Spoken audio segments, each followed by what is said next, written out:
Welcome to a series called It's Okay to Say It, The Culprits Are Zionist Jews.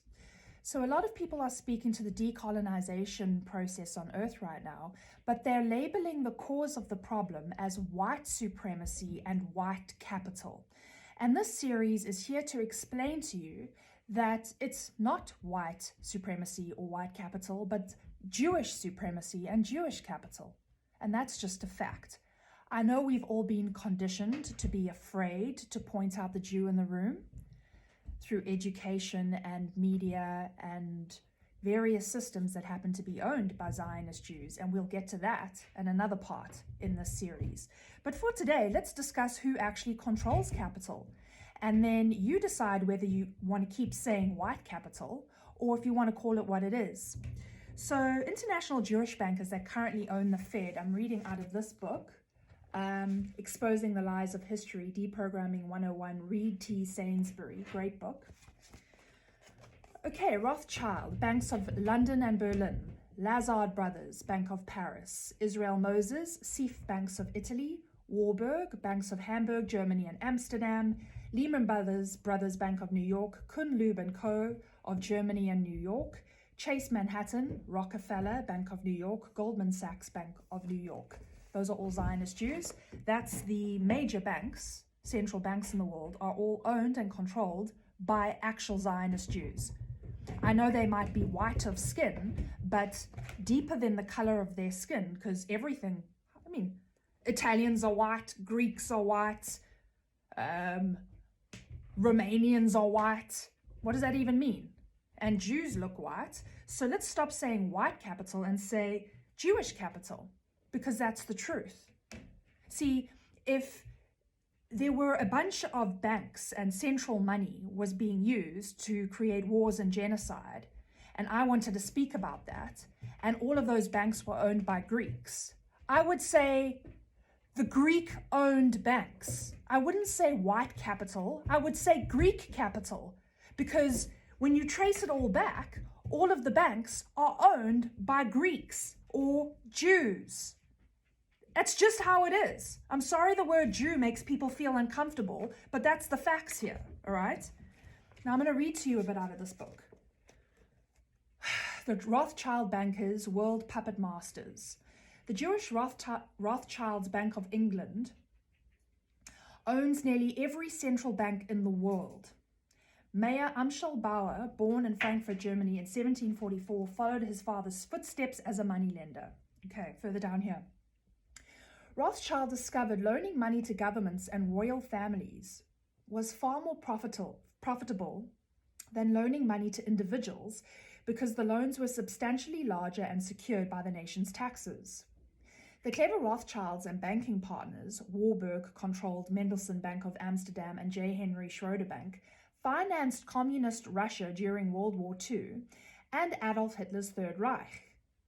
While Christians fell victim to Jewish propaganda masters and marched to war to fight and defend their cause while slaughtering each other, the international Jewish bankers fueled both sides of the war with propaganda to make profit, while innocent blood was shed, all in the name of freedom. Harold Rosenthal, an insider Zionist Jew, explained it perfectly. All wars have been white fighting white in order that we maintain our control. Do you understand this now? White fighting white. You keep punting white supremacy, white capital, you are being maneuvered by the puppet masters. We controlled England during the Revolutionary War, the North during the Civil War, and England and America during World War I and II. Through our influence of religion, we were able to involve the ignorant white Christians in war against themselves, which always impoverished both sides while we reaped a financial and political harvest. Anytime truth comes forth which exposes us, we simply rally our forces, the ignorant Christians or white people. Okay. They attack the Crusaders even if they are members of their own families. Right. So Mayer Amschel Rothschild and his wife, Gutel Schnapper, had 5 sons that expanded their banking dynasty to London, Paris, Vienna, and Naples, while maintaining the original Frankfurt base. The Rothschilds are worth more than $500 trillion, and they have 7 business partners who control the US's currency. Okay, so it's not white capital, it's Jewish capital. Okay, and that's just a fact. These Jewish bankers have been interwoven by marriage like a rug. Okay, most Americans think they live in a free country, but when you understand that both sides of every war since Napoleon have been financed by these international bankers, you come to realize how the Rothschild banking cartel has more control than most people realize. Presidents and leaders of countries are merely puppets whose strings are pulled to keep them dancing to their tune. As Harold Rosenthal stated, Americans have not had a presidential choice since 1932. Roosevelt was our man. Every president since Roosevelt has been our man. When a president like Abraham Lincoln refused to borrow money at an astronomical interest rate, 24% to 36%, from these Jewish bankers to finance the Civil War, and chose to print American money for the American public, they had him assassinated. Side note, that's why they also instigated World War II. Adolf Hitler had kicked the Rothschilds and their central banking out of Germany. Okay, that's why they went in there. It was a financial thing. On June 4th, 1963, US President John F. Kennedy signed Executive Order 1110, which returned power to the US government to issue currency without going through the Rothschild-owned Fed. Okay, so your Fed is owned by Jews, Zionist Jews, okay, to take back our country. Unfortunately, less than 6 months later, the Rothschilds had him assassinated for the same reason they killed President Lincoln in 1865. Okay. And then let me just put here, let me read a bit about this before we end. 8 international Jewish bankers are the owners of the phony Fed, set up by the Jew Paul Warburg of Kuhn, Loeb & Co., who used US President Woodrow Wilson as a puppet to sell out the US and sign this corporation into existence in 1913. This gave these foreign, privately owned international bankers complete control of the US economy with the ability to create and regulate US currency. So how are the Jewish money changers handling US money? Since 1913, the dollar has lost 97% of its purchasing power. Since 2008, US national debt has surged nearly 200%, with Americans owing the Rothschild Fed $30 trillion. The US is bankrupt, with interest alone on this enormous debt, $562 billion a year, thanks to Woodrow Wilson for selling us out to the Jewish moneylenders. These 8 very wealthy, all-Jewish international bankers have enough money and power to care not who makes the laws. 6 years after giving complete control of the Fed to Jewish bankers, President Wilson realized he had been duped by stating, "I am a most unhappy man. I have unwittingly ruined my country. A great industrial nation is now controlled by its system of credit. We are no longer a government by free opinion, no longer a government by conviction and the vote of the majority, but a government by the opinion and duress of a small group of dominant men. That small group of dominant men are Zionist Jews. They're not white. It's not white capital. It's Zionist Jewish capital."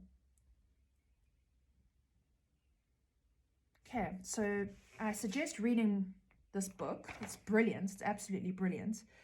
Let me just leave you with this quote by Thomas Jefferson, the 3rd US president, right? "I believe that banking institutions are more dangerous to our liberties than standing armies. If the American people ever allow private banks to control the issue of their currency, first by inflation, then by deflation, the banks and corporations that will grow up around the banks will deprive the people of all property until their children wake up homeless on the continent their fathers conquered." Okay. Before the Fed was set up, Americans were not required to pay income tax. Not only did Americans become slaves to the Rothschild international banking cartel, but so did each citizen who paid income tax. The privately owned Fed is no more federal than Federal Express.